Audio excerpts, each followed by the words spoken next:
Hello, bonsoir à tous, bonsoir tout le monde. J'espère que vous allez bien en cette fin de semaine. Je suis très heureuse de vous retrouver aujourd'hui. Notre rendez-vous hebdomadaire, Secret de femme. 45 minutes pour découvrir un nouveau parcours de Queen, inspirant, atypique, une femme de la Guadeloupe, et oui, nous capoter gamme pour femmes qui ici dans même, et qui accepte avec vraiment générosité de se livrer à nous, de nous parler de leur épanouissement personnel, mais également professionnel. Aujourd'hui, je reçois une magnifique Queen. Elle m'a dit au début, je suis assez réservée, je n'ai pas l'habitude de me porter devant les médias, mais en tout cas, donc, elle est avec nous, j'ai réussi. Et elle est là aujourd'hui, prête à nous dévoiler ses petits secrets d'épanouissement, ses petits secrets de réussite également. Sans plus tarder, découvrez avec moi, ensemble, la Queen du jour.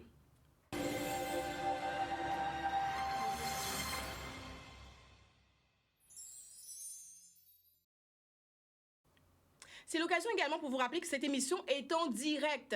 Alors, si vous avez des questions à poser, une participation, même pour nous faire un petit coucou, déjà connaître, vous pouvez nous appeler 0590 96 10 10. Et également, comme toujours, participer au live Facebook parce que vous êtes de plus en plus nombreux. Et pour ça, je tiens à vous dire merci d'être toujours au rendez-vous tous les vendredis. Je vois qu'il y a de plus en plus de fidèles. En cas, voyons belle, beau, bazote. Notre queen du jour, comme je vous l'ai annoncé, c'est une femme engagée, une femme dynamique, une femme qui n'a pas peur, qui est audacieuse. Elle a 36 ans, elle est maman de 2 enfants.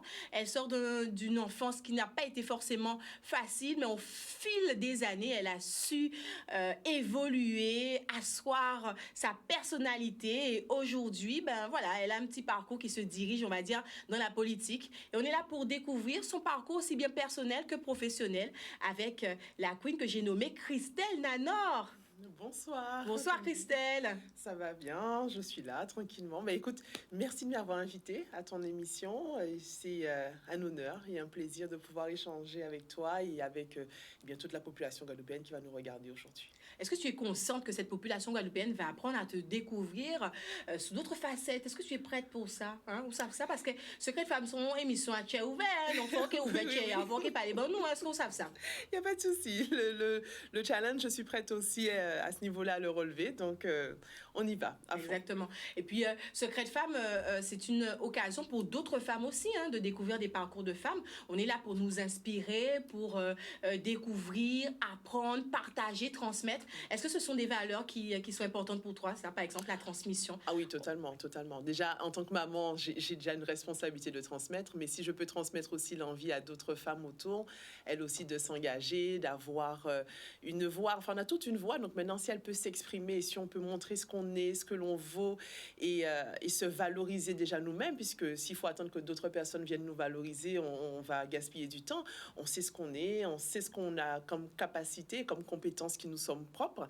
Donc, les exploiter, les mettre en avant, il ne faut pas avoir peur, il faut oser. D'ailleurs, tu l'as dit tout à l'heure, forcément, à 36 ans, je dois forcément être une femme très audacieuse pour être dans cet grand engagement politique et en plus à la tête d'un parti. Donc, du coup, je suis à dire que les femmes ont vraiment une place qui est primordiale, qui est très importante dans notre société. Et donc, oui, j'espère que beaucoup d'autres femmes suivront le même exemple, beaucoup d'autres femmes qui peut-être pensent à certaines choses, mais ont des craintes, qu'elles mettent ça de côté, qui se disent, peu importe le domaine, peu importe là où elles veulent aller, si tu en as envie, vas-y, fonce. Qu'est-ce que tu risques? Au pire, tu vas apprendre, au pire, tu vas réussir. Donc, dans tous les cas, il y a quelque chose de bon à apprendre, donc il faut y aller. Exactement. L'échec, pour toi, ça a un sens ou pas du tout?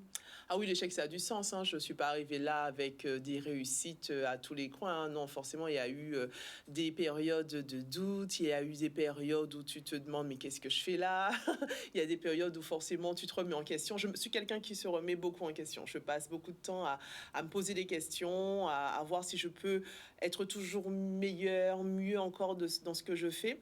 C'est important pour moi je suis pas la même femme qu'il y a 20 ans, mais je pense que je suis pas la même femme aujourd'hui que celle que je serai dans 20 ans. Et donc, partant de ce principe, je me demande toujours comment est-ce que je peux être la meilleure version de moi-même et comment est-ce que je peux offrir le meilleur de ce que je suis au quotidien aux personnes qui gravitent autour de moi.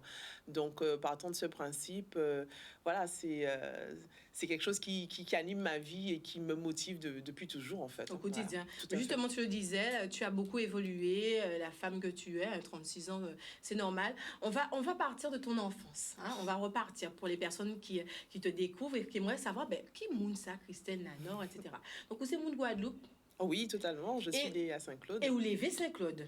Non, je suis née à Saint-Claude, mais j'ai vécu... alors, les premières années, j'ai vécu à Vieux-Fort, puisque ma mère est une Vieux-Fortaine, mais c'est mon père qui est de Saint-Claude. Ensuite, on a déménagé, on s'est installé à Basse-Terre, où on a vécu pendant 13 ans. Et durant ces 13 années, en fait, on a vécu très modestement, en fait. Hein. On a vécu avec ma mère dans un studio de 40 mètres carrés, avec moi, mes 3 sœurs, ma mère. Donc, c'était pas... voilà, on n'a pas été élevé avec une cuillère en argent dans la bouche. On a eu une enfance qui était assez compliquée.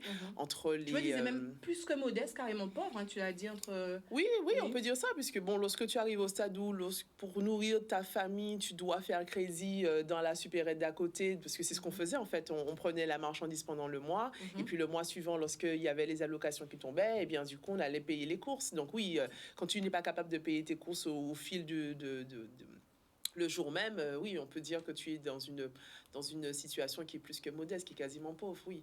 Mais bon, j'ai eu beaucoup de chance quand même dans cette pauvreté parce qu'on a eu une mère qui était vraiment une personne droite, une personne qui... tu sais, c'est le genre de maman qui te dit pas je t'aime, elle te dit mais ti moun an mwen savent quand même yo parce qu'on va yo boire manger. Tu vois? Non, revenons sur ça, Christelle. Revenons sur ça, Christelle. Le langage d'amour de nos mamans antillaises. C'est exactement ça. Non, c'est vraiment... c'est comme ça qu'elle parlait, c'est comme ça qu'elle parle toujours d'ailleurs. Et mais c'était vraiment... comment dire? Tu sais, même si... on voyait que les choses étaient difficiles. Mais on avait conscience ça dès le plus jeune âge. Tu vois la différence avec les autres. Tu vois les autres, tu vois la différence avec les autres camarades. Tu vois ce qu'ils ont et tu compares par rapport à ce que toi tu as. Tu vois quand tu es invité chez un copain, bon, c'est pas un studio de 40 mètres carrés, quoi. Tu vois, il a sa chambre déjà, rien que ça. J'ai dû attendre... voyons, d'avoir mon premier fils et mon appartement pour avoir ma première chambre. Voilà. Carrément. Ouais. Donc j'ai eu ma première chambre à moi, chez moi, finalement. Parce que voilà, c'était au début, c'était partage avec, parce avec les que autres. on était dans ce petit studio qui était un bas de villa dans lequel on a vu pas mal de galères, de bons moments aussi, hein, parce que bon, mon enfance, ça n'a pas été non plus un fleuve de galères et de galères, quoi. C'est une vie de famille, donc forcément, tu as des bons moments, il y a des moments d'anniversaire, des moments de joie, il y a des moments de fête. Donc, bon, dans tous ces moments-là, forcément, les choses se passaient toujours bien. Voilà. Et puis, on a une famille qui est relativement soudée, donc du coup, il y a toujours moyen de pouvoir s'échapper entre la tati qui te dit « Viens passer quelques jours chez moi », entre la mamie, c'est pareil. Toutes nos grandes vacances, on les faisait chez mes grands-parents à Vieux-Fort. Alors, si tu imagines, là, 6000 mètres carrés de terrain familial, là, c'est monter et descendre dans tous les arbres fruitiers. Moi, je suis abonnée. Hein. Ma famille me connaît pour ça. Christelle, c'est la fille qui mange tous les fruits. Alors, tu poses, entre juillet et août, c'est la saison de tous nos fruits locaux. Ma grand-mère me voyait me lever le matin, partir. Elle me revoyait le soir quand elle m'avait appelé pour me dire qu'il était plus que temps de rentrer. Ah ouais. Ah ouais. Alors du coup, je me suis tout fait. Hein. J'ai eu des gros mal de ventre parce que j'avais mangé trop de certains fruits. Je me souviens d'une anecdote ou d'une diarrhée énorme parce que la veille, j'avais passé la journée à manger des goyaves. Ah. Les goyaves toute la sainte journée. L'arbre était chargé. Je pouvais pas ne pas faire honneur à cet arbre. Mais le lendemain, j'ai compris ma souffrance. Ça ne m'est jamais arrivé. C'est ce qui est bien avec l'enfant, c'est qu'on apprend. On tire des leçons de tout ce qu'on fait. Exactement. Et donc, du coup, oui, là c'était quand même une enfance avec ces petits moments, tu vois, qui fait toute la différence. Donc, beaucoup de découvertes, beaucoup d'aventures sur le terrain de la famille où tu t'imagines des histoires, tu fais des tas de conneries. Bon, personne n'a rien vu, c'est parfait. Et ensuite, oui, donc on a pu par la suite déménager de Basse-Terre et revenir à Vieux-Fort justement sur ce terrain familial. Donc là, j'avais 16 ans. Et bon, c'était un peu plus grand, mais c'était une maison construite avec des aides. C'était à l'époque la DDE qui filait des contrats pour pouvoir aider des personnes à construire des maisons. Donc bon, on est passé de 40 à 70 mètres carrés, donc il n'y avait toujours pas de chambre. Mais bon, un petit coin, on va dire, qui était déjà un peu plus confortable. Voilà, tout à fait. Donc voilà, donc c'est... Et tu l'as dit aussi, très tôt aussi, ça t'a permis d'avoir des responsabilités. Ah oui, totalement. Vis-à-vis de tes autres petites sœurs. Tout à fait, tout à fait. Je suis l'aînée, donc là, j'ai 3 petites sœurs. Donc lorsque ma mère devait travailler pour les quelques fois dans sa vie où elle a eu des opportunités intéressantes qu'elle pouvait saisir, ben, du coup, c'était, faut que tu t'occupes de tes sœurs. Donc le matin, je me lève. Si ma mère est déjà partie travailler, puisqu'elle faisait du ménage, donc elle partait très tôt. Donc du coup, forcément, derrière, ça veut dire que ben, j'aide au petit déjeuner, je vérifie que tout le monde a pris sa douche, et puis après, on descendait ensemble à l'école. Donc à l'époque, on habitait au Carmel. Petite maman, hein? Donc ouais, tout à fait. Donc mais après, j'ai envie de te dire, quelque part, ça t'apprend beaucoup de choses, quoi. Ça apprend beaucoup de choses. Quelles sont les valeurs, justement, tu retiens? Alors, les principales valeurs que je retiens, ce sont déjà des valeurs que ma mère n'a pas cessé de nous rabâcher pendant toute notre enfance, et encore un peu aujourd'hui d'ailleurs, c'est d'être courageux et de travailler. Chez nous, on a une grosse valeur courage. Ma mère, tu sais, elle a arrêté l'école en 3e. Donc, elle nous a toujours dit qu'elle veut qu'on aille le plus loin que possible. Elle veut qu'on travaille. Même si elle ne comprenait pas mes leçons, mais elle venait derrière moi, elle me disait... Il y a écrit ça dans le cahier de texte, dans l'agenda quand j'étais au collège ou au lycée. Donc, il faut faire ça. Donc, elle ne contrôlait pas, mais elle voulait me voir assise en train de travailler pour s'assurer que, voilà, il y a quelque chose que je fais en tout cas. Et donc, voilà, elle nous a toujours répété ça, de faire mieux qu'elle, de se donner, de travailler, que chez elle, il n'y a pas de feignant, donc il faut se bouger. Donc, ça, c'est des choses qui sont toujours revenues. Et donc, ouais, elle nous a vraiment appris à être droite, à être honnête, à ne pas mentir. Elle nous a toujours appris également à s'entraider, à être solidaires entre nous et à se faire confiance et vraiment à travailler, à ne jamais lâcher, quoi, en fait. Donc, bon, c'est des choses qui te marquent, hein, parce que moi, je retiens tout. Encore aujourd'hui? Ah oui, tout à fait, tout à fait. Alors, ma mère est sans doute la seule personne au monde que je peux craindre. Il faut que je fasse attention à faire en sorte de ne jamais, pas la déshonorer, mais ne pas lui faire plaisir. Il ne faut pas que je fasse de mal à ma maman. Ma maman sait très bien que je suis une femme qui est très engagée. Aujourd'hui, je suis engagée politiquement. Mais elle a confiance en moi, mais elle n'acceptera pas que je fasse de conneries. Donc, ne serait-ce que par rapport à elle, je peux t'assurer qu'elle n'a pas conneries, tu fais là, ça qu'elle fait. Voilà. Les choses sont bien dites comme ça, c'est carré. Tant que je suis dans les rails, il n'y a pas de souci. Si un jour je dérive, avant la justice, c'est elle qui va régler mon compte. Et on me dit en plus sur Facebook, femme potomitan. Est-ce que on a souvent ce débat avec d'autres queens à se demander, est-ce qu'aujourd'hui en 2021, on adosse encore ce rôle de femme potomitan? Est-ce que ça a un sens? Est-ce qu'on a envie surtout d'adosser ce rôle? Qu'est-ce que tu répondrais, toi?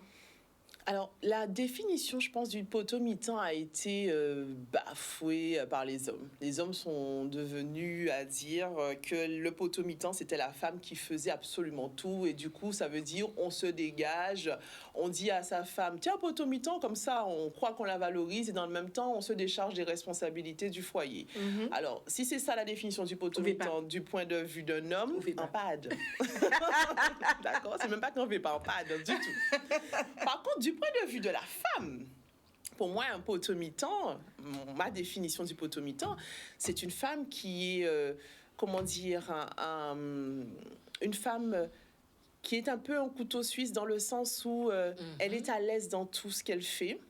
C'est une femme qui assume qui elle est, une femme qui gère sa vie comme elle le souhaite. Voilà. Ça, c'est pour moi le potomitan. Dans mon foyer, je m'occupe de mes enfants, mais je fais en sorte que mes enfants soient autonomes parce que je leur dis, et ils sont jeunes, 10 et 13 ans, mais je leur dis clairement, je suis maman. Je ne suis pas femme de ménage, je ne suis pas bonne, je suis maman. Donc, partant de ce principe, je te donne de l'amour, je vous donne à manger, à boire, tout ce qu'il faut pour vous faire plaisir, pour que vous ayez une vie agréable. Il n'y a aucun souci, c'est mon job, vous avez un toit au-dessus de la tête, vous avez tout ce dont vous avez besoin. Mais je ne suis pas là pour passer en permanence derrière vous. il y a des choses que vous pouvez faire vous-même. Je n'élève pas des feignants, il n'y a pas de poils dans vos mains. Donc, du coup, vous faites vos affaires, vous aussi. Donc, mes enfants, je leur apprends à tout faire. Donc, ils savent passer un balai, ils savent passer une serpillière, ils savent faire la vaisselle, ils savent repasser et ils n'ont pas fini d'apprendre. Exactement. On retrouve un petit peu les valeurs, la transmission de ta maman. Ah oui, totalement. C'est exactement ça. C'est vrai que ma mère, c'était la main de fer dans le gant de velours. Quoique, main de fer, il n'y avait pas beaucoup de velours. La couche de velours n'était pas très épaisse. Chez moi, elle est un peu plus épaisse parce que déjà, mes enfants, ils ne prennent pas de coups. Ils ont un tout petit peu avant l'âge de 3 ans, histoire de calibrer les trucs. Mais depuis ça, franchement, j'avoue, j'ai des enfants qui sont adorables, qui m'écoutent. Après, il faut dire que je gueule tellement fort que tu ne peux pas passer à côté. D'accord ? Et donc, du coup, ouais, je mets un peu plus de velours pour ma part. Mais oui, c'est clair que... Il y a une continuité. Ah oui, totalement. Totalement. Quand je prends du recul et que je regarde la manière dont j'élève mes enfants, oui, je retrouve les critères qui ont fait ma propre éducation chez ma maman. Sonia Solo, Lolia Hello qui nous dit éducation à la créole. Exactement, ouais. C'est une femme bien debout, qui sait se faire respecter et qui a toujours... Enfin, tu sais, elle a jamais dit ça, mais moi je dis ça à mes enfants. Mes enfants ont eu l'occasion de me dire... c'est peut-être plus maintenant le cas. Ah oui, maman, tu es méchante. Aïe. Alors comment on reçoit ça? Ouais. Très bien. Quand tu t'appelles Christelle Nanor, tu le reçois très bien. À la limite, j'ai envie de dire, tu t'y attendais pour pouvoir me placer derrière ta réplique. C'est vrai. Alors, dis-nous quelle est la réplique, Christelle. La réplique magique. Lorsque mes enfants ont eu l'occasion de me dire ça, je leur ai dit, eh bien, tu sais quoi? Ça prouve que je fais très bien mon travail. Parce qu'il n'y a pas besoin de bons amis de l'argent, on est des amis à l'argent, moi. Donc, je suis là pour t'élever, pas pour être ta copine. Donc, si maman est méchante, ça veut dire que je t'apprends quelque chose. Ah, d'accord. Voilà. Donc, pas de culpabilité, comme on le dit souvent. On a, il faut le dire, hein, en tant que femme, on a parfois... cette forme de culpabilité, est-ce qu'on fait bien? Est-ce qu'en tant que maman, on n'est pas trop dur? Est-ce qu'on donne suffisamment d'amour? Tu le disais au début, ta mère, elle te disait pas forcément des mots d'amour, etc. Elle te témoignait son amour différemment. Aujourd'hui, pour toi, voilà, la culpabilité, non. Non, j'en ai pas parce que moi, je montre cet amour-là à mes enfants, au contraire. Tu le dis aussi? Oui, mes enfants, attends, pas plus tard qu'hier soir. Ils sont prêts à aller dormir, donc ils passent me voir. Bon, maman, bonne nuit. Je dis d'accord. Et je leur dis, attends, il y a un truc là. C'est quoi ce bordel? Je leur ai dit, les garçons, il est où le câlin de maman? Donc, tu vois, j'exige mon câlin. Ils me disent, mais maman, t'as déjà fait un câlin tout à l'heure. J'ai dit, oui, mais tout à l'heure, c'était pour autre chose. Mais là, c'est pour le bonne nuit. Donc, excusez-moi, il y a un quota journalier. Vous ne pouvez pas dépasser un stock. Tu sais, on plaisante beaucoup avec les enfants parce que j'aime bien les taquiner, les titiller. Et donc, voilà. Donc, au contraire, moi, c'est beaucoup de marques d'amour physique, beaucoup de câlins, beaucoup de bisous. Depuis qu'ils sont nés, je voulais absolument qu'on garde ce genre de relation parce que je ne l'avais pas forcément eu. Et que, même si je garde effectivement l'éducation à la dure, à la créole, mais derrière, voilà, je mets... Est-ce qu'en tant que femme aussi, on essaie de transmettre, d'apporter ce que nous, on n'a pas reçu d'une certaine façon de nos parents? Très certainement, mais après, tu sais, c'est pas forcément le cas chez tout le monde. Donc, en fait, je pense que c'est une question de volonté, une question de maturité, une question de ce qu'on a envie, soi-même en tant que personne, de donner. On ne peut pas donner ce qu'on n'a pas, tu vois. J'ai peut-être pas reçu ça, mais je sais que dans mon cœur, il y a de l'amour et donc, du coup, je le manifeste à mes enfants. Donc, partant de ce principe, j'ai fait le choix de les élever en prenant une partie de ce qui m'a été donné et en construisant de mon côté ce que j'avais envie d'offrir à mes enfants pour créer, pas l'imaginaire, mais l'image que j'avais d'une famille dans laquelle je voulais voilà, me voir évoluer, tout simplement. Je crée la famille que je voulais. On parle beaucoup de valeurs héritées et de valeurs que l'on construit. Tout à fait. Exactement, en tant qu'adulte. Parle-nous de tes études. Comment tu étais quand tu étais plus jeune? Est-ce que tu étais très studieuse? Est-ce que voilà, tu as toujours été attirée par les études ou pas du tout? Oh non, j'ai fait des études parce qu'il fallait faire des études. Non, pas plus que ça. Non. Alors, au primaire, j'étais une fille... j'ai toujours été une fille intelligente. Ouais, j'ai jamais eu trop de difficultés à comprendre. J'ai toujours eu de bonnes notes. Pour ça, il n'y a pas de souci. De toute façon, avec la maman que j'avais, tu ne peux pas ramener de mauvaises notes. Ouais. D'accord. Ouais, nous avons compris, capitaine. Donc, j'avais tout... J'avais tout intérêt à ramener de bonnes notes. Donc, j'étais toujours au-dessus de la moyenne. Mais c'est vrai que si je voulais vraiment forcer, j'aurais pu faire des super résultats. Mais bon, moi, tant que, tu sais, le résultat était suffisant pour ne pas se prendre une raclée, c'était bon, j'allais. Mais j'étais surtout une grande bavarde, en fait. Voilà. Ah oui, j'ai même redoublé la CM1 pour ce motif. C'est-à-dire que j'avais de bonnes notes. Ma mère ne savait pas qu'elle pouvait contester la décision du professeur. Parce qu'à l'époque, c'est pas comme aujourd'hui. Le professeur, c'était l'homme important de l'établissement. Tu respectes la voix du professeur. Donc voilà. Donc elle savait pas. Donc du coup, elle a accepté. Bon, pour ça, je crois que j'ai dû prendre un petit quelque chose, puisque j'ai redoublé, c'était la seule fois d'ailleurs. Mais le motif était bavardage. Voilà, mais je suivais bien à part ça. Mais... Donc, vous dites, moi, on prépare l'émission là, oui, je suis timide, je suis réservée, mais bavardage, t'es là quand même. Avec les copines, tu sais, il y a toujours un frais. Tu t'es dirigée vers quelles études quand tu étais plus loin? Alors, après le bac, on m'a orientée vers un BTS. J'ai pas aimé, j'ai arrêté rapidement parce que c'était pas mon truc. C'est assistante de gestion PME-PMI. Mais la compta et moi, on fait pas forcément très très bon ménage. Ensuite, j'ai choisi de faire un titre professionnel de manager d'univers marchand, donc un niveau BTS.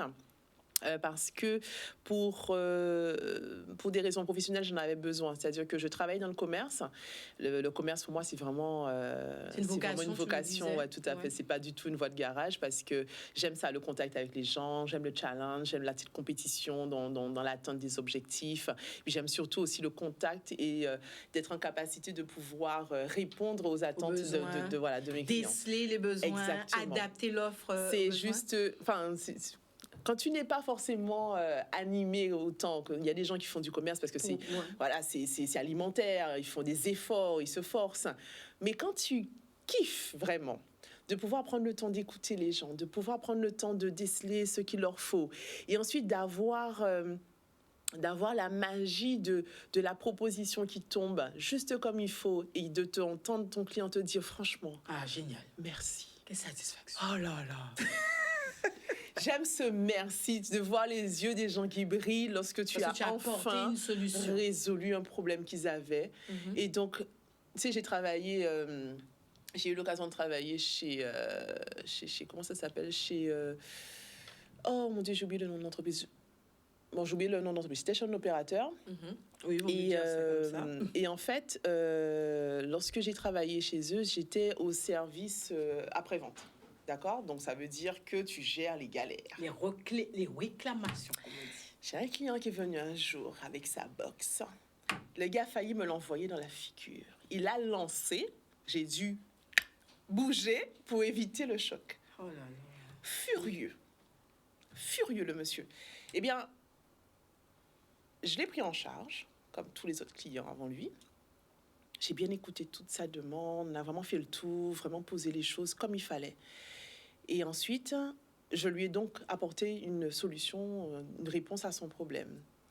Il est parti, il m'a dit, si ça ne fonctionne pas, malgré ce que vous m'avez dit, tout ça, je vais revenir. C'est la menace.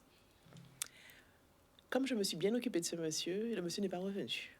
Parce que je lui ai posé tellement de questions pour bien être sûr de déceler son problème avant de l'envoyer vers qui que ce soit, pour être sûr justement qu'il ne revienne pas. En tout cas, quand il est parti, avec toutes les réponses dont il avait besoin pour le rassurer, pour être sûr que vraiment on allait s'occuper de lui, le monsieur n'a pas eu à revenir. Je suis bien contente pour lui, ça veut dire que son problème était résolu. Mais j'ai beaucoup de clients dans mon parcours que j'ai rencontrés comme ça. Je me souviens d'une femme qui était venue me voir, c'était dans une autre entreprise. Et donc, elle arrive, comme d'habitude, je la sers comme si c'était la première cliente du jour. Et à la fin, la dame, elle me dit, vous savez quoi, madame ?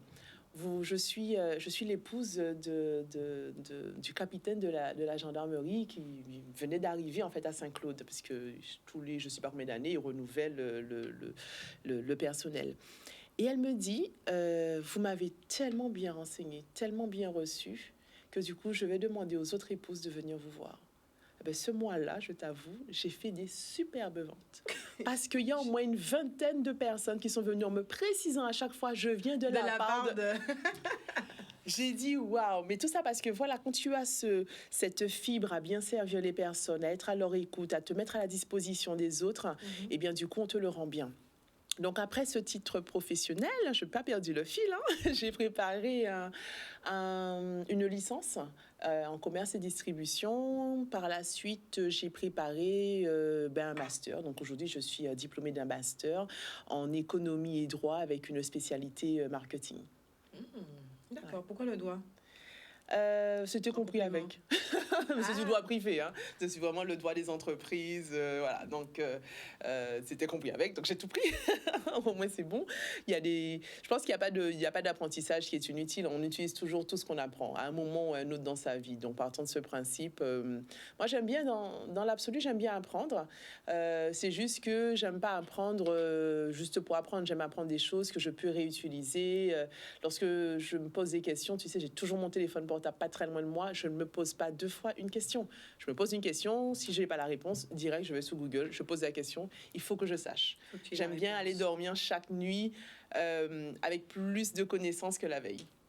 Donc voilà. Et ça, c'est une façon d'être, une façon de vivre, une façon de voir les choses, quoi, tout simplement. Donc moi, je suis comme ça. Et tu le disais, une vocation pour toi d'être au service des autres. Est-ce que pour toi, aujourd'hui, cet engagement que tu fais, ce pas que tu fais dans la sphère politique, est aussi dans cette dynamique, être au service des autres? Totalement. On a créé un parti qui est humaniste et donc qui met l'humain au centre de ses préoccupations. Donc ça revient exactement à ça. Comme je l'ai déjà dit sur d'autres plateaux, la question c'était de quoi avons-nous besoin? Moi je suis là pour satisfaire les besoins de mon peuple, voilà, de toute la population guadeloupéenne.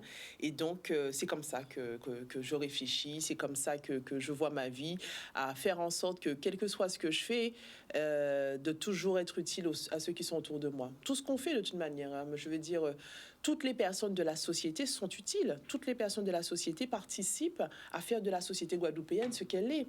Donc après, chacun le fait à son échelle. Donc moi, je le fais à mon échelle déjà aujourd'hui en tant que maman. J'élève deux petits futurs Guadeloupéens que certaines demoiselles seront très heureuses de recevoir. Yes, mais bien évidemment. Ah, pour le moment, ils sont très jeunes, hein, 10 et 13 ans. Calmez-vous, laissez-les en préparation.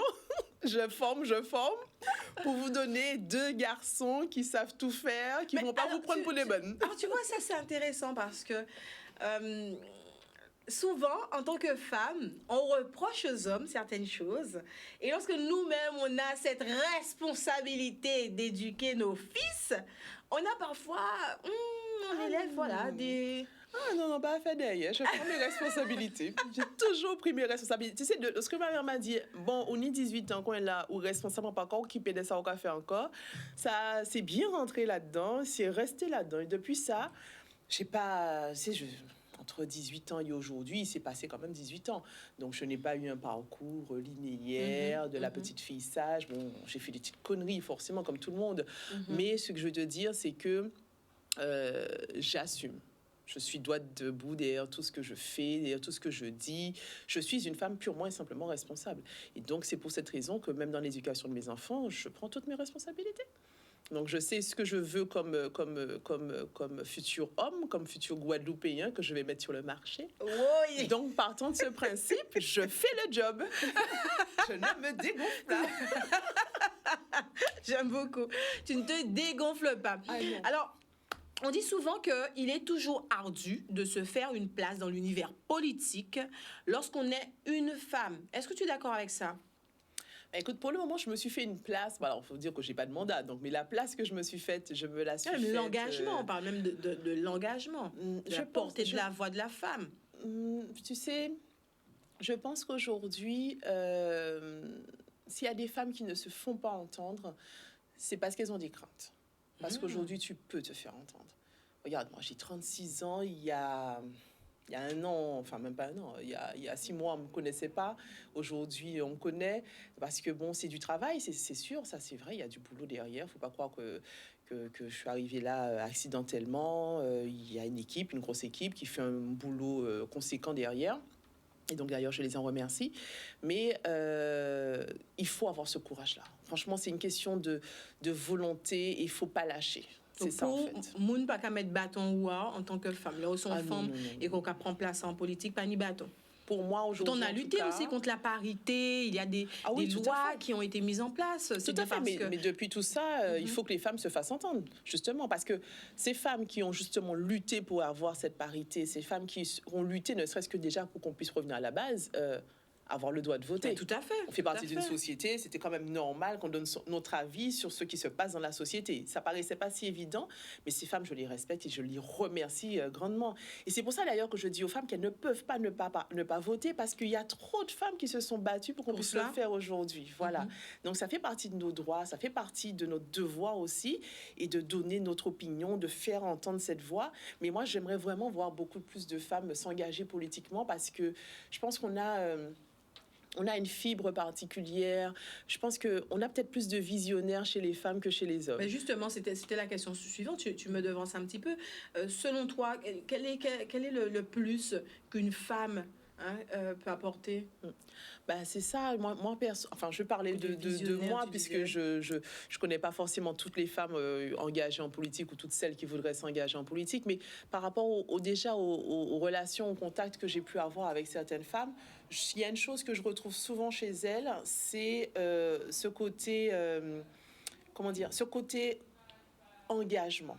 Je crois que l'engagement n'est pas le même quand on est une femme, parce qu'on comprend tellement bien plus les difficultés des citoyens, tellement plus les attentes, parce que en tant que femme, justement, on fait de la gestion de foyer, on a beaucoup de responsabilités sur les épaules, et donc du coup on prend beaucoup conscience. Voilà, on a une plus grosse conscience, je pense, des difficultés des uns et des autres, parce qu'on est en capacité de les jauger par rapport à notre propre vie, notre propre existence.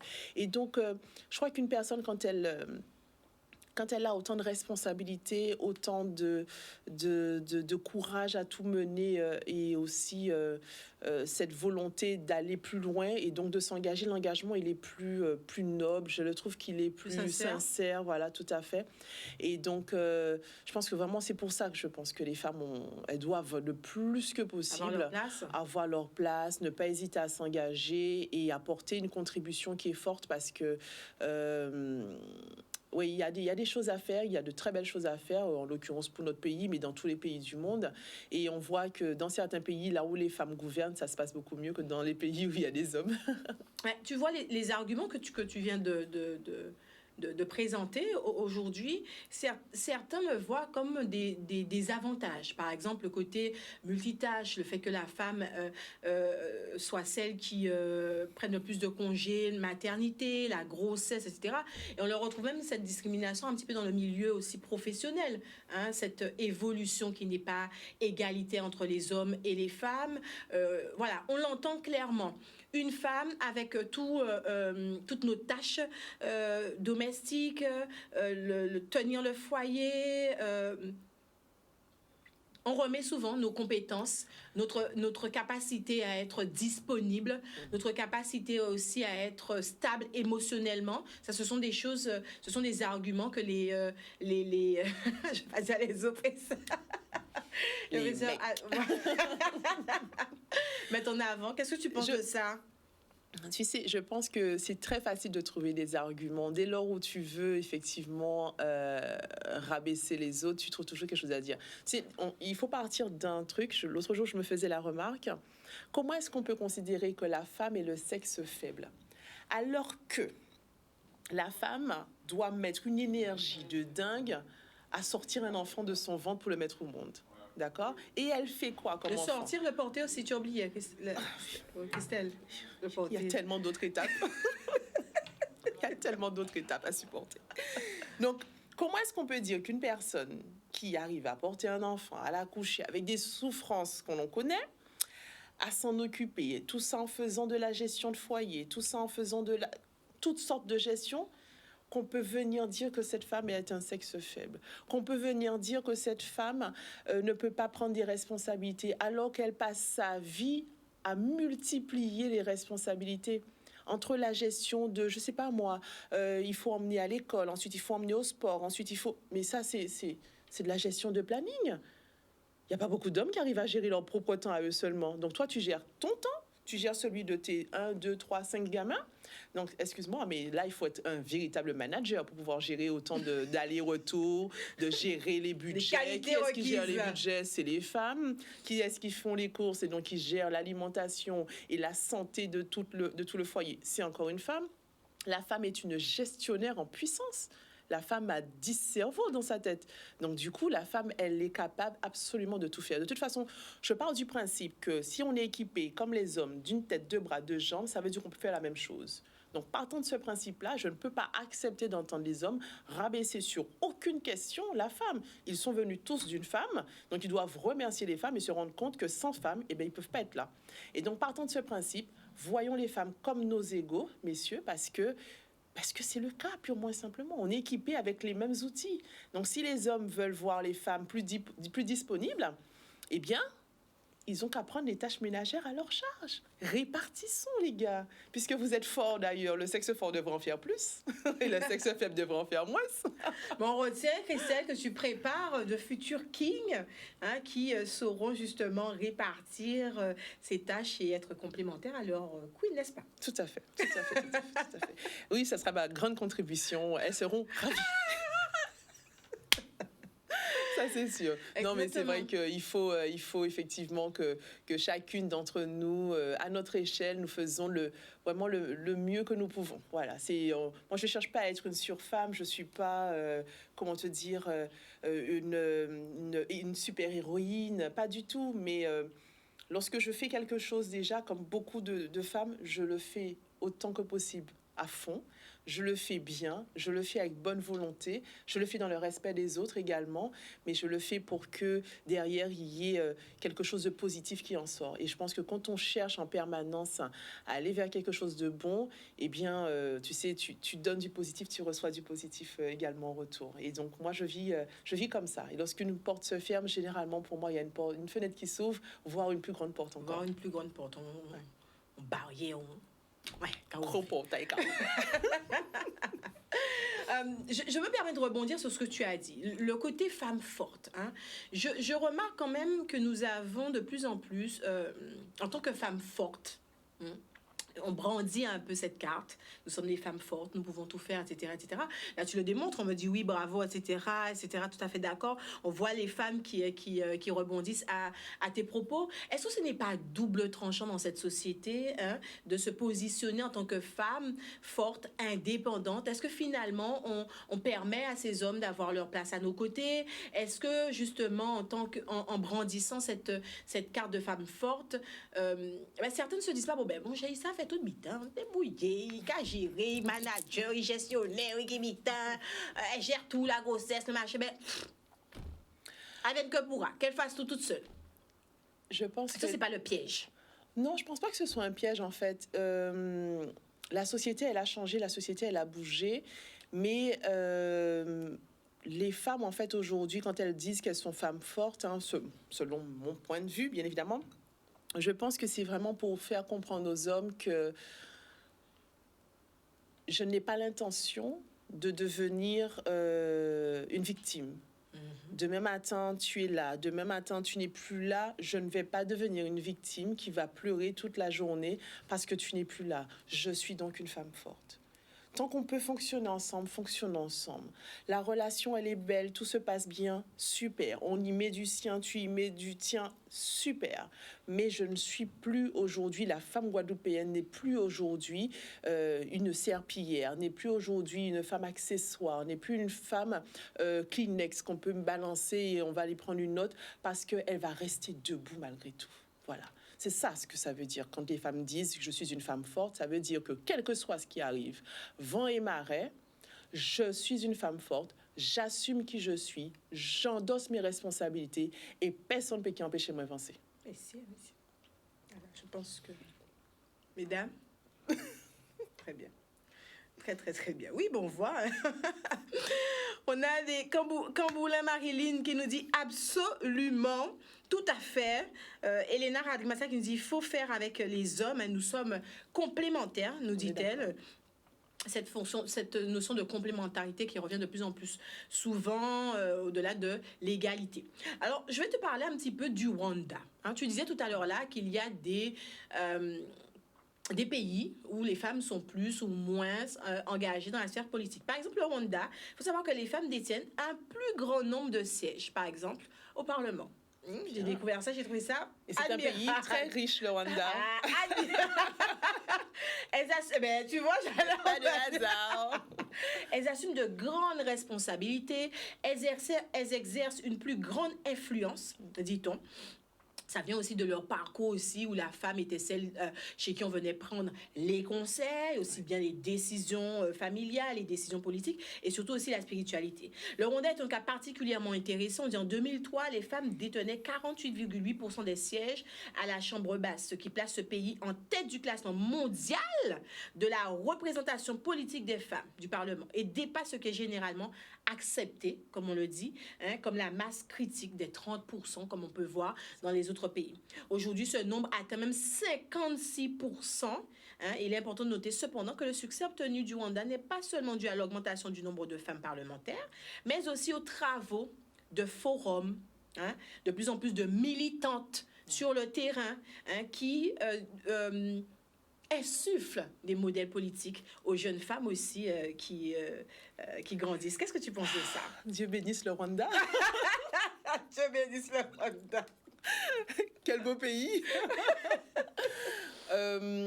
Inspirons-nous du Rwanda, ça pourrait être bien, oui, effectivement. Mais non, c'est... En fait, tu sais, il y a une chose que tu as dit tout à l'heure dans la petite lecture de l'article. Et on va chercher des conseils auprès de ces femmes. Voilà, parce qu'il y a la bienveillance dans les conseils des femmes, tu vois. Lorsque tu as une amie, tu vas jamais lui donner un mauvais conseil, tu vas lui donner un conseil qui va lui permettre de s'élever, de tirer bénéfice du conseil que tu lui donnes. Ça n'est pas des amis. Enfin. Ah non, c'est que c'est pas aux amis, alors. On n'a pas les mêmes amis. J'en ai pas beaucoup, mais quand j'ai une amie qui m'appelle pour me dire « Christelle, qu'est-ce que tu me conseilles ?» Je fais comme si c'était moi qui vivais le truc. Je lui donne le meilleur conseil pour s'en tirer. Non, sinon, je te dis clairement, tu sais, pour en revenir, juste une toute petite seconde à moi, comment dire, je suis assez franche, assez honnête et un petit peu, on va dire, botte de décoffrage. Je dis ce que je pense et je pense ce que je dis. Et les gens savent toujours avec moi où est-ce qu'ils en sont dans la relation. Si on s'entend, tu le sais. Si on s'entend pas, tu le sais aussi. Parce que je vais... Ah oui, oui, oui. C'est même pas un ressenti, hein. Un dit au lit, franchement. Avec moi, il n'y a pas... Je ne tergiverse pas, je ne tourne pas en rond. J'ai un truc à te dire, je te le dis. Parce que j'aime pas les relations cheloues, tu vois. Donc voilà. Et donc, pour en revenir au Rwanda, je pense vraiment que les femmes dans ce pays, elles ont justement cette faculté de bienveillance qui, du coup, fait la différence. Quand elles prennent des décisions, elles le prennent vraiment dans l'intérêt général. Elles se mettent à la place des citoyens qui vont devoir supporter ces décisions pour savoir si c'est profitable, si c'est bon, avant de le mettre en application. Et donc, c'est ça, la différence. Et c'est peut-être pour ça que ce pays réussit aussi bien et qu'il offre aux femmes une place de choix pour qu'elles puissent continuer à travailler et à œuvrer pour l'intérêt général. Tu viens me rejoindre au Rwanda dans 2 ans, je vais au Rwanda. Qu'est-ce que tu en penses? Envoie-moi ton adresse. Alors, les réfugiés poétiques qui nous dit « Oui, les femmes au Rwanda se mettent à occuper des emplois traditionnellement réservés aux hommes, comme dans le bâtiment, dans la mécanique, etc. » Donc, c'est vrai que, comme je disais, elles ne sont pas impliquées qu'en politique. Elles sont vraiment un peu partout, elles ont leur place. Christelle, on arrive bientôt à la fin de cette émission. Dis-moi, quelle femme t'inspire? Quel est le modèle? Je sais que tu vas mettre ta maman en premier. Ouais. On a compris ça. Oui, ça c'est sûr. Ma maman lui fait un coucou. Premier. Est-ce qu'elle regarde l'émission? Je pense pas qu'elle regarde l'émission. Ou pas dit ça, mais Christelle. Je vais lui faire un coucou quand même. Ou pas dit ça, Christelle. Non, je pense qu'elle a peut-être dû oublier. Mais je vais lui faire un coucou quand même. Donc, coucou maman. Voilà. Peut-être dans le milieu politique oui, ou ma autre, maman en premier. En deuxième... Une femme vraiment qui a peut-être mené des actions auprès de la population, auprès de son engagement. Là, il y en a tellement. Enfin, il y a beaucoup de femmes quand même que je trouve admirables, hein, c'est vrai. Bon, on va pour ne fâcher aucune de celles qui sont vivantes, je ne vais pas les nommer, donc je vais nommer une qui ne l'est plus, comme ça je froisse comme Tactique. Pour l'engagement politique, je pense à Madame Gentil Archimède. Ah. Ouais, fallait avoir des couilles à son époque. Fondamentalement là, ça Voilà, c'est, fallait avoir des couilles Fondation là. à son époque pour pouvoir faire autant et militer beaucoup pour les femmes. Et mener à bien. Hein. Et mener à bien ces différents combats. Donc, ouais, je suis de ce genre-là. Voilà, une digne descendante. Aïe, aïe, De toute façon, tu aïe. sais, je sais quel genre de sang nous avons dans les veines. Et on a un héritage, il faut être en capacité de le porter, de l'assumer et d'en être totalement fier. Et j'en suis très fière. Ah, ça c'est intéressant ce que tu dis là. C'est important ça aussi pour toi. Très important. La lignée des femmes, la lignée intergénérationnelle. Oui. Parce que nous avons des modèles de femmes qui sont très très très puissantes quand même. Hein. Tout à fait. Et on parle souvent de descendants d'esclaves. On va même remonter avant, après, etc. On a des Moi, femmes. je ne m'estime pas qui ont- descendante d'esclaves. Parce que esclave, c'est un statut social, c'est pas une identité.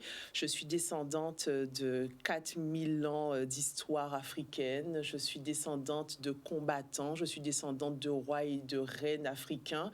J'ai du sang noble dans les veines et j'en suis très fière. Et j'en fais quelque chose d'utile à l'échelle de ce qui m'est porté, c'est-à-dire aujourd'hui à l'échelle régionale pour la Guadeloupe.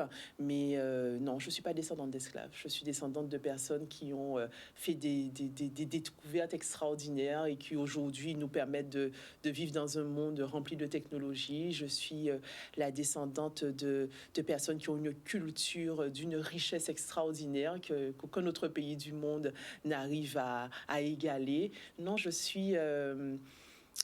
Enfin, on pourrait en parler longtemps, mais oui, quand tu sais d'où tu viens, même si j'ai pas fait le test ADN, je sais pas de quelle zone d'Afrique précisément, j'ai pas forcément besoin de le savoir, mais quand tu connais un minimum ton histoire, tu as deux choix à faire. Garder la partie de l'histoire racontée par les autres en te disant je suis acculé, je suis dans la souffrance, alors que voilà, chacun fait ses choix. Mais moi, je préfère regarder l'histoire de l'autre côté et voir les combattants, voir les femmes et les hommes puissants qui se sont engagés, les guerriers, et me dire je suis descendante de ça.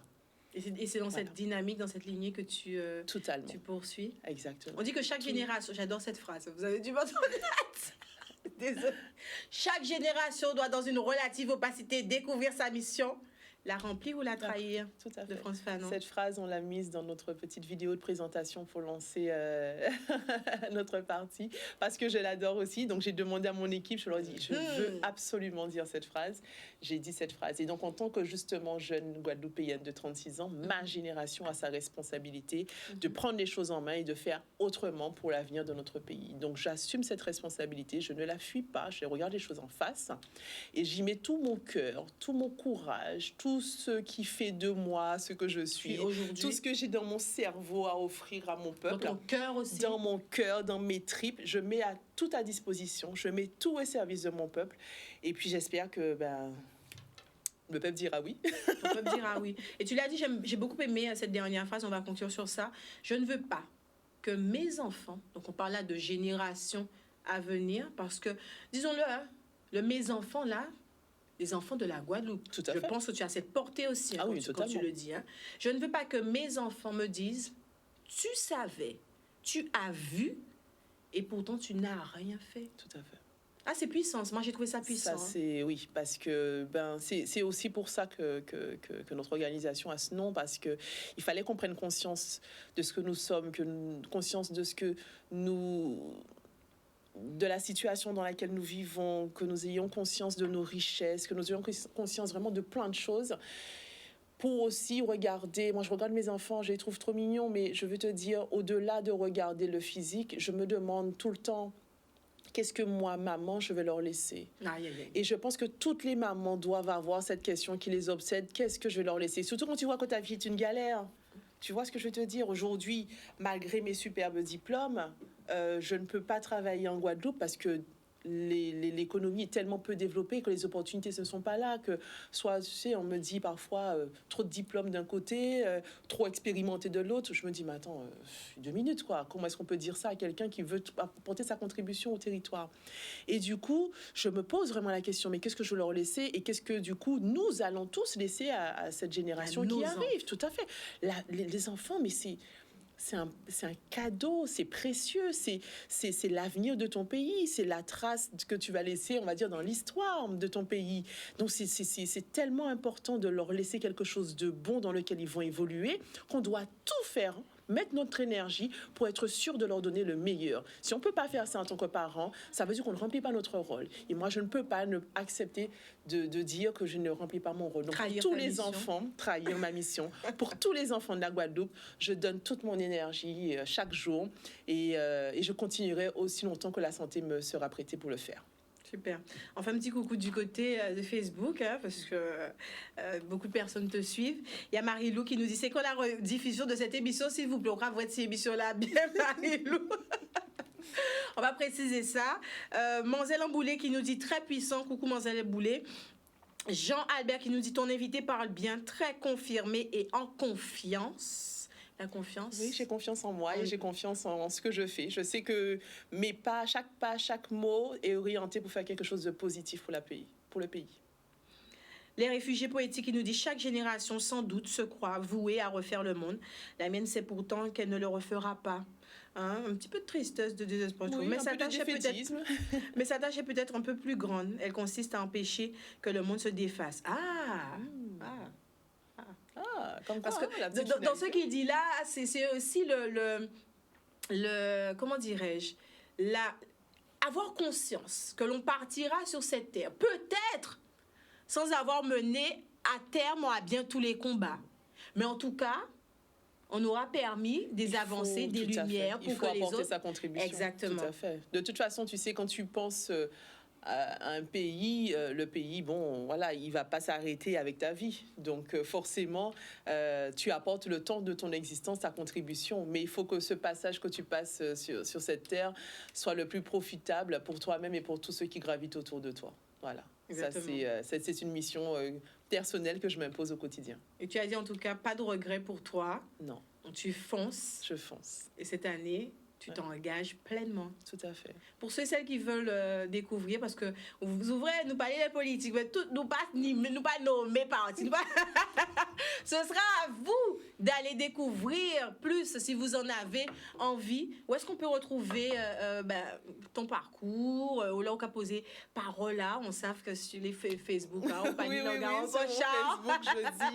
mon Facebook, alors je précise que mon Facebook est un espace personnel, même quand les publications sont en public. Je dis ce que je pense et je pense ce que je dis. Je l'ai déjà dit, je le répète. Donc, c'est pas la peine de critiquer du coup ce que je raconte. Et puis, parce que purement et simplement, ça changera rien. Là, on va en maquer, il maquer. Je ne reviens pas en arrière. Donc, voilà, chacun a ses opinions. Je respecte les opinions des autres et je veux, bien évidemment, j'exige que l'on respecte mon opinion. Voilà. Et oui, donc sur ma page Facebook, généralement, je mets plein de choses intéressantes. Donc, on peut me trouver facilement. Christelle Nanor, il y a ma petite photo de profil. Dès que tu vois des locks, c'est bon, c'est moi.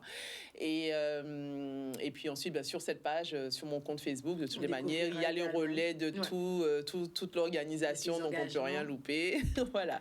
Donc, donc, n'importe qui peut passer. Il n'y a aucun souci pour ça. Je prends toujours le temps de répondre aux messages, aux commentaires. Je précise, elle est très accessible puisque je lui envoie un message sur Facebook et tout de suite elle a répondu. Donc on retrouve encore cette accessibilité. Tout à fait. De toute façon, c'est pas parce que je fais de la politique que ça veut dire que je suis une prétentieuse. Je vais rester accessible parce que je peux pas. De toute façon, tu peux pas faire de la politique pour un peuple et t'en éloigner. Ça n'a pas de sens. Et on a un parti humaniste. Donc au contraire, il faut qu'on reste très connecté, très proche des personnes pour en permanence être en mesure d'adapter les solutions que nous allons proposer pour que tout le temps elles puissent satisfaire les attentes, satisfaire les besoins de notre population. On dit souvent que la politique change les hommes. Je dis les hommes avec un petit H. Oui. J'allais te dire ça. Change les hommes, hein, mais pas les femmes. On n'est pas concernés. Regarde le Rwanda. dire avec un grand H aussi, mais bon. On dit, mais c'est vrai, on dit que la politique, au début, bon voilà, c'est mon peuple là, c'est mon là qui en la ri là, c'est mon là qui a parlé bamoun, comment il aurait dit ça, sillonner les rues, etc., très accessible. Et puis après, là, il y a arrivé en tête à responsabilité politique à eux, eh bien, l'homme change.